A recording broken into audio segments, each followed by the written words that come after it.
अगर आपके पास first attempt वाले एग्जाम्पल है तो आपके पास 7 अटेम्प्ट वाले भी एग्जाम्पल है कि चौथा इंटरव्यू था तो मैंने बहुत फेलर्स भी देखी। तैयारी करिए, लेकिन प्री परीक्षा के पहले 2-3 महीने पहले आप अपने प्रारंभिक परीक्षा की रणनीति को बताएं कि कितने समय में आपने इसको तैयार किया, कि क्या। और मैं मैरिड भी हूँ तो सबसे बड़ा जो इशू था वो तो टाइम मैनेजमेंट को लेकर आया। नमस्कार दोस्तों, यूपीपीएससी डेली न्यूज़ में आप सभी लोग का स्वागत है। आपको कितनी कठिनाइयों का सामना करना पड़ा इस एग्ज़ाम, सिविल सर्विसेज के एग्ज़ाम में आने को लेकर के? क्या क्या आपको ज़िंदगी में फेस करना पड़ा, कोई कठिनाई, किस प्रकार से आप यहाँ तक पहुँच पाई हैं? सर सबसे पहले तो चूँकि मैं वर्किंग हूँ और मैं मैरिड भी हूँ तो सबसे बड़ा जो इशू था वो तो टाइम मैनेजमेंट को लेकर आया। चूँकि जॉब भी हो जा रही है, फिर आप घर आ रहे हो, तो इसलिए टाइम मैनेजमेंट सबसे बड़ा इशू रहा। लेकिन फिर भी मैंने उसको एक अपनी रणनीति बनाकर मैंने टाइम जो है क्लियर कर लिया अपना, कि कैसे मुझे पढ़ना है, जॉब भी करनी है, क्योंकि हर समय आपको छुट्टी नहीं मिल सकती है और आपको अपना टाइम मैनेजमेंट करना ही पड़ता है। तो मैम, आप अपने प्रारंभिक परीक्षा की रणनीति को बताएं कि कितने समय में आपने इसको तैयार किया, कि क्या कई छात्रों की ये भी परेशानी होती है कि पहले प्रारंभिक परीक्षा की तैयारी करें फिर मेंस की करें, क्योंकि कई छात्र कंफ्यूज होते हैं। तो किस प्रकार से वो तैयारी करें, प्री और मेंस दोनों को लेके चलें, कि कैसे आपने किया था प्रारंभिक परीक्षा, बताएं इसको। सर सबसे पहले तो मैं ये कहूँगी कि आप प्री और मेंस दोनों की तैयारी साथ करिए। अगर आप मेंस की तैयारी करते हैं, क्योंकि इसमें आपको प्री सिर्फ आपका क्वालिफाइंग है, जो कुछ आपकी पोस्ट डिसाइड करने वाला जो काम है वो मुख्य परीक्षा है, वो ही सब कुछ करती है। मतलब सारी जो सक्सेस की है वो एक्चुअली मेन एग्ज़ाम होते हैं। तो आप बेस की दोस्तों, वीडियो में भी आप सब लोगों ने देखा कि टॉपर्स क्या बता रहे थे। टॉपर्स ने बोला कि आप अपने प्रीलिम्स एग्जाम के लिए सबसे पहले तो किसी ट्रस्टेड जगहों की एक PYQ लगाइए। दिशा पब्लिकेशन की ये बुक, जो कि 4th एडिशन लेटेस्ट और अपडेटेड है, आइए हम दिखा देते हैं क्लियरली कि इसकी प्रिंटिंग क्वालिटी कैसी है, क्या क्या आप सब लोग इस बुक के माध्यम से प्राप्त होने वाला है। तो दोस्तों, दिशा पब्लिकेशन की ये बुक जो अभी मैंने आप सभी लोगों को दिखाया, इसमें आप सभी लोगों को 13 वर्षवार यूपीपीएससी सामान्य अध्ययन prelims previous year solve paper 1 और पेपर 2 के मिल जाएंगे, यानी 2012 से 2024 तक 100% डिटेल एक्सप्लेनेशन मिलेगा। 2850 MCQ होंगे और ये 4th एकदम लेटेस्ट एडिशन है। आप सभी लोगों को आपको बता दें, ये इसका जो आंसर की है वैलिडेटेड होगा विथ यूपीपीएससी के आंसर की से। ये आप सभी लोग को यूपीएससी एग्जाम्स के लिए और अदर स्टेट एग्जाम्स के लिए काफी महत्वपूर्ण होने वाला है। आपको बता दें कि आप सभी लोग कंटेंट्स देख सकते हैं और इसमें यहाँ पे पूरा प्रश्न दिया गया है, जो कि आयोग के ही पूरे उस पे बनाया गया है। तो यानी आप अदर जगहों के लगाने से अच्छा है आयोग की ही PYQ विथ एक्सप्लेनेशन, विथ अच्छे से आप सभी लोग का जो आंसर की आयोग जैसे देता है उस हिसाब से है, तो आपको यही लगाना चाहिए। ये बुक आप सभी लोग को हिंदी माध्यम में दिख रहा है, आपको इंग्लिश माध्यम में भी देखने को मिल जाएगा। स्क्रीन पे आप सभी लोग को एक फोटो देख पा रहे हैं, जो कि इंग्लिश माध्यम में भी आप सभी लोग परचेज कर सकते हैं। तो डिस्क्रिप्शन बॉक्स में लिंक है, बिना देरी किए आप सभी लोग अभी विजिट करें, क्योंकि आपका एग्जाम भी है काफी नजदीक। बहुत बहुत धन्यवाद। तैयारी करिए, लेकिन प्री परीक्षा के पहले 2-3 महीने पहले आप कंसंट्रेट हो जाइए। उसके लिए मार्केट में घटना चक्र के नोट्स हैं। नोट्स क्या हैं, जो उसकी जो पूर्वावलोकन की जो सीरीज़ है वो बहुत अच्छी हैं। कुछ लोगों का कहना है कि उसको पढ़कर भी लोगों को नोट्स बनाने की ज़रूरत पड़ती है, तो लेकिन मुझे ऐसा नहीं लगता है। फिर भी आप अपने अकॉर्डिंग शेड्यूल बनाइए। मेरा मतलब है कि अगर आपको लगता है कि नोट्स बनाने चाहिए तो आप बनाइए, अगर नहीं लगता है कि नहीं बनाने चाहिए तो मत बनाइए, लेकिन आपको कॉन्सेप्ट क्लियर होना चाहिए। तो प्री के लिए 2 चीज़ें बहुत इंपॉर्टेंट हैं, आपका सोर्स लिमिटेड हो, सोर्स ऑथेंटिक हो, और आप बार बार उसका रिवीजन करते रहें। फिर मार्केट में बहुत सारी टेस्ट सीरीज़ अवेलेबल हैं और जिसमें आपको जो आपको अच्छी लगती हो वो लगती तो आप कर सकते हो। तो आपको रिवीजन पे फोकस करना है, रिवीजन करिए। CSAT के लिए भी है कि आप आजकल CSAT काफ़ी टफ होने लगा है और बहुत सारे एस्पिरेंट CSAT की वजह से बाहर हो जाते हैं। तो CSAT की भी आप प्रैक्टिस टेस्ट लगाइए। तो प्रैक्टिस टेस्ट एक अपने आप में काफ़ी अच्छी प्रैक्टिस होती है। मेंस की बात रही तो मेंस में आपको जैसे करंट के लिए विज़न IAS पढ़ना है, उससे पढ़ के नोट्स बनाना है। मेरा फोकस नोट्स बनाने पे बहुत है, क्योंकि अगर आपके खुद के नोट्स होते हैं तो आपको वो कम टाइम में ज़्यादा जो है अचीव करने की कैपेसिटी देते हैं। और जो बुक्स होती हैं, सपोज आपने एक बुक्स उठाया, उसमें से आपको 300 पेजेस हैं, आपने उसको पढ़ना शुरू किया, तो आपको एग्ज़ाम के टाइम इतना समय नहीं होता है।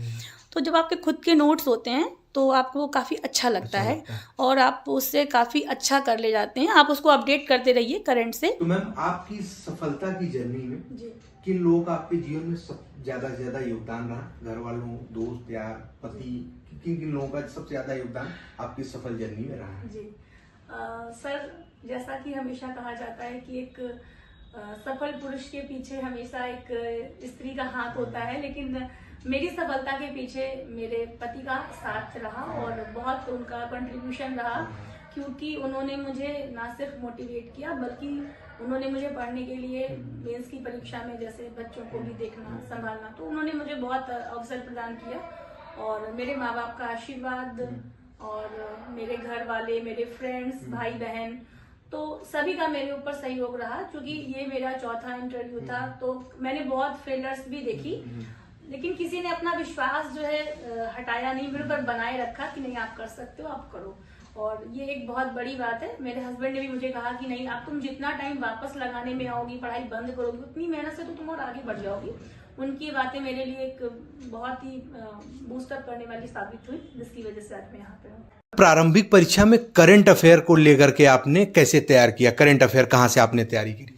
सर, करंट अफेयर के लिए तो जैसे जो मैगजीन्स मार्केट में आ रही हैं, जैसे घटनासार है, दृष्टि की मैगजीन है, तो काफ़ी सारी मैगजीन, हमें तो इन्हीं दोनों पे फोकस किया, इसलिए हमें यही दो जो अच्छी लगती हैं।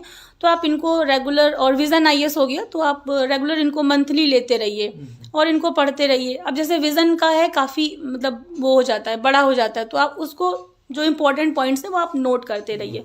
फिर जब एग्ज़ाम होता है तो उसके 15-20 दिन पहले एक आ जाती है मार्केट में घटनासार, तो चूंकि आपका पुराना पढ़ा हुआ होता है, आप मंथली पढ़ रहे होते हो, तो फिर आप उसको उठा करके जब आप पढ़ते हो तो आपको और चीज़ें अच्छे से क्लियर हो जाती हैं। एक चीज़ मैं और कहूँगी, जैसे पुरस्कार वगैरह बहुत सारे होते हैं, थीम्स होती हैं, इंडेक्स होते हैं, उनमें कौन सा किसको प्लेस मिला, तो आप उनको थोड़ा सा भूलते हो, तो उसके लिए आप नोट्स बना लो, क्योंकि आप बार बार रिवीजन करोगे तो आपको याद हो जाएगा वो चीज़, नहीं तो आप कंफ्यूज होने की स्थिति बन जाती है समटाइम्स, तो आपको वो प्रॉब्लम नहीं होगी। अब मैम आते हैं मेंस के एग्जाम को लेकर के, जिसमें ऐसे Hindi, GS first, second, third और एक फोर्थ पेपर होता है जो कि इंटीग्रिटी, एप्टीट्यूड और एथिक्स का पेपर, जो कि आजकल बच्चे उसको काफ़ी टफ मानते हैं, ऐसा कुछ हवा है कि कैसे करें उसको, तो उस पर आपने कैसे वर्क किया, कैसे उस पर काम किया, तो आप थोड़ा सा मेंस के विषय में डिस्कस करें, GS फर्स्ट, सेकेंड से लेके फोर्थ तक, और ऐसे और हिंदी का। सर, अगर हम हिंदी की बात करेंगे तो हिंदी के लिए तो सबसे पहले देखिए, उसमें जो पैसेज आता है उसको आप बहुत अच्छे से एक्सप्लेन करिए और उसमें थोड़ा सा कोटेशन वगैरह ऐड करिए, और इस सब चीज़ों की भी थोड़ी प्रैक्टिस ज़रूरी है। मेरा मतलब है कि आप जब पेपर हिंदी का देने जा रहे हो तो ऐसा नहीं कि आप सिर्फ पढ़ करके एग्ज़ाम हॉल में चले जाएं। अगर आप पहले से 2-4 पेपर, 10 पेपर सॉल्व करके जाते हैं तो आप बहुत अच्छा कर सकते हैं। और ऐशे के लिए क्या है कि जो आपके जैसे महिलाओं पे टॉपिक आता ही आता है, होता क्या है, जो एस्पिरेंट्स होते हैं, कुछ एस्पिरेंट्स ऐसे होते हैं जिन्होंने महिलाओं का टॉपिक देखा और बस एक ही चीज़ पे लिखना शुरू कर दिया। लेकिन सबसे पहले आप ये देखिए कि वो महिलाओं के किस चीज़ को वो पूछ रहे हैं, ये बहुत ज़रूरी है। अगर मान लीजिए वो महिलाओं के सशक्तिकरण पे पूछ रहे हैं तो आपको सशक्तिकरण के ही एंगल्स बताने हैं, और आप एक जो आपका जो ऐशे हो वो डायमेंशनल, मतलब कई वर्सेटाइल होना चाहिए। और जैसे उन्होंने शैक्षिक स्थिति पे पूछा है तो उसका कहाँ कहाँ क्या कनेक्शन हो सकता है, और कोटेशंस वगैरह डालिए। और ऐशे की भी थोड़ी प्रैक्टिस होनी चाहिए, करंट इश्यूज़ भी उसमें होने चाहिए, कुछ डेटा होना चाहिए। तो ऐशे में तो मुझे हमेशा अच्छा मार्क्स मिला, और ऐशे पे प्रैक्टिस अगर आप करते हो तो ऐशे भी बहुत अच्छा स्कोरिंग हो सकता है आपके लिए, उससे डरने की कोई ज़रूरत नहीं है। तो जी ma'am, GS first, second, third और फोर्थ के विषय में कैसे आपने प्रिपेयर किया, नोट्स बनाए आपने, कहाँ से, आपने कहीं से कोचिंग की थी? नहीं सर, मैंने कोई कोचिंग नहीं की, मेरी सारी पढ़ाई जो है वो सब सेल्फ स्टडी से रही है। तो उसी सेल्फ स्टडी में आपने कैसे GS की तैयारी की, कैसे नोट्स बनाए, कहाँ कहाँ से नोट्स आपने बनाए हैं, कुछ कम शब्दों में जल्द से जल्द व्यूअर करो बताएं तो। जी sir, GS first, second, third के, फोर्थ के लिए भी, उनके लिए भी मैंने अपने खुद के नोट्स बनाए हैं। जैसे आप आर्ट एंड कल्चर है उसमें, तो आप आर्ट एंड कल्चर की अच्छी बुक पढ़िए, उसके नोट्स बनाइए। वर्ड हिस्ट्री के नोट्स, सर GS फर्स्ट के लिए हमें नोट्स बनाने होंगे, आर्ट एंड कल्चर है, वर्ड हिस्ट्री है, और नोट्स बनाने के बाद लास्ट में कम से कम 7-8 पेज जो है हम 2018 से जैसे 2022 तक हम उसके जो मॉडल क्वेश्चन हैं वो डाल सकते हैं, तो उनके हम पॉइंट लिख सकते हैं। तो हमें इससे ये भी पता चलता है कि किस प्रकार के क्वेश्चन जो है पिछले वर्षों में पूछे गए हैं, तो उससे हमें एक अच्छा आइडिया मिलता है। और सेकंड पेपर में तो इस बार बहुत स्कोरिंग रहा है, और बच्चों ने, एस्पिरेंट्स ने मतलब अनएक्सपेक्टेड मार्क्स 122, 30 ऐसे मार्क्स गेन किए हैं, तो मतलब बहुत अच्छा रहा है। तो उसमें पॉलिटी का पेपर आता है, आईआर है, तो उसको आप अच्छे से तैयार करिए। आईआर तो फुल्ली करंट है, टोटल आपको नज़र रखनी है क्या है, हमारे किस देश से कैसे रिलेशन है, उसके क्या सभी पहलुओं पर ध्यान दीजिए। इसके बाद थर्ड पेपर की बात आती है तो वो भी पूरा करंट होता है। विज़न आईएएस मैगजीन पढ़ करके नोट्स बना करके आप काफ़ी अच्छे से उसको कर सकते हैं। बहुत अच्छी वो हेल्पफुल साबित होती है, मुझे तो हेल्पफुल साबित हुई है। और इसके बाद फोर्थ पेपर में आप केस स्टडी उसको बहुत अच्छे से लगाइए। और जो एक कॉन्सेप्ट उसमें एक्चुअली वो फोर्थ पेपर में थोड़ा सा जैसे करुणा है और इमोशनल इंटेलिजेंस है, सिंपैथी है, तो ये सारे वर्ड्स की एग्जैक्ट डेफिनेशन आपको पता होनी चाहिए और एक सिविल सेवक उनको अपने फील्ड में कैसे अप्लाई कर सकते हैं ये चीज़ आपको थोड़ा सा पता होना चाहिए। तो उसी चीज़ों पे वो बेसिकली पूछते हैं। और केस स्टडी है तो केस स्टडी तो आपको जितनी आप प्रैक्टिस करेंगे उतनी ही आपको आएगी, क्योंकि केस स्टडी तो कहीं आपको याद करने की चीज़ है नहीं, तो वो चीज़ आपको प्रैक्टिस के ही थ्रू आ सकती है। तो मैम इसी सीरीज में हमारा एक लास्ट प्रश्न है आपसे जी कि हमारे जो चैनल पे छात्र जुड़े हैं, जो नए हैं, जो पुराने, जो इस बार भी इंटरव्यू तक पहुंचे, इनका सिलेक्शन नहीं हो पाया, उनके लिए कुछ 2 लाइन में आपकी तरफ से कुछ मोटिवेशन वर्ड हो जाए। जी मैं सबसे पहले जो हमारे नए स्टूडेंट्स हैं जो सिविल प्रिपेयर कर रहे हैं या करना चाहते हैं, उनको मैं ये मैसेज दूंगी कि आपको अपनी परिस्थितियों के अकॉर्डिंग आपको नोट्स ज़रूर बनाने हैं। धैर्य और लगन का बिल्कुल मतलब आपको ये ऐसे 2 अस्त्र हैं जिनकी वजह से आप जो है सफलता के स्टेज पर पहुंचते हैं। असफलता से घबराना नहीं है, उससे हमें सीखना है। और किसी को ये देखकर नहीं सोचना है कि कोई फर्स्ट अटेम्प्ट में हो गया तो मैं तो 3 अटेम्प्ट दे चुका। अगर आपके पास फर्स्ट अटेम्प्ट वाले एग्जाम्पल है तो आपके पास 7 अटेम्प्ट वाले भी एग्जाम्पल है कि 7 टाइम्स अब वो इंटरव्यू दे चुके, अब सेलेक्ट हो रहे हैं। सबका अपना अपना भाग्य, अपनी अपनी मेहनत है, अपनी अपनी समझ है। आप पूरे धैर्य लगन के साथ पढ़ाई करिए तो ये तो मतलब 101% डन है कि आप ज़रूर से ज़रूर सेलेक्ट होंगे। और ऑल द बेस्ट सभी बच्चों को, सभी एस्पिरेंट्स को।